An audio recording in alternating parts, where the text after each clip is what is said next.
The problem of practice that I came across while teaching was that students with dyslexia and students with other reading disabilities would struggle to read science and history textbook with these unfamiliar words that they probably wouldn't have come across outside of history and science class.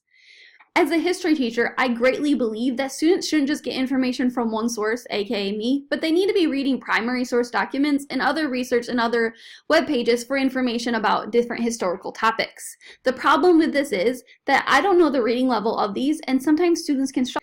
Current research from Dyslexia and the Brain, What Does Current Research Tell Us by Roxanne Hudson, Leslie High, and Stephanie Altoba tells us that dyslexia is not just a visual processing disorder. It's not students struggling to have their eyes read it correctly, but rather it's a language processing disorder at the phoneme level. Those students are struggling to decode the different parts of the words. So I wanted to find a tool that could read aloud anything that I put on a student's screen. So I went to the Google Chrome web store, and I found, by typing in read aloud, I found this first one that pops up, read aloud. I tried some other ones, they did not seem to work as well. All you have to do to install it is add it to Chrome. Up here is a megaphone, which is loud play. Now I have two web pages pulled up, and all I have to do is click this, and it's going to go all together. SEP 811, photo by Marvin Meyer on Unsplash. SEP 811, yet I never considered myself as a maker. So this actually will skip ahead sentence by sentence, so that if my students have already read it, they can skip ahead. It also highlights as they read so they can follow along with it. It also allows you to change the volume, the pitch, and the speed, which is great for students with hearing disabilities as well.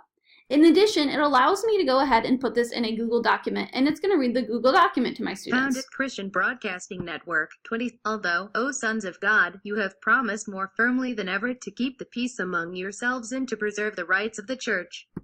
This allows me to go ahead and take any primary source documents I have, like this one, the Pope Urban II Call to the Crusades, and have it read aloud to my students. This is a great tool because I don't have to sit next to students, and sometimes students don't always like being helped by the teacher. They feel like that draws attention to themselves.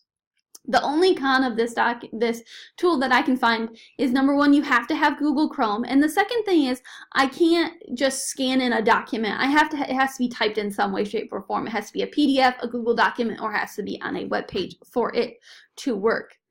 I love this tool because I would often have parents come to me and say, I don't have time to read the textbook aloud with my student, and they can't do it by themselves, and they can't always read their notes because they have bad handwriting. What can I do to help? This would be a great tool. My school utilizes ebooks for almost all of our subjects, and so students would be able to pull their ebook up on a screen, and they would be able to have the ebook read aloud to them.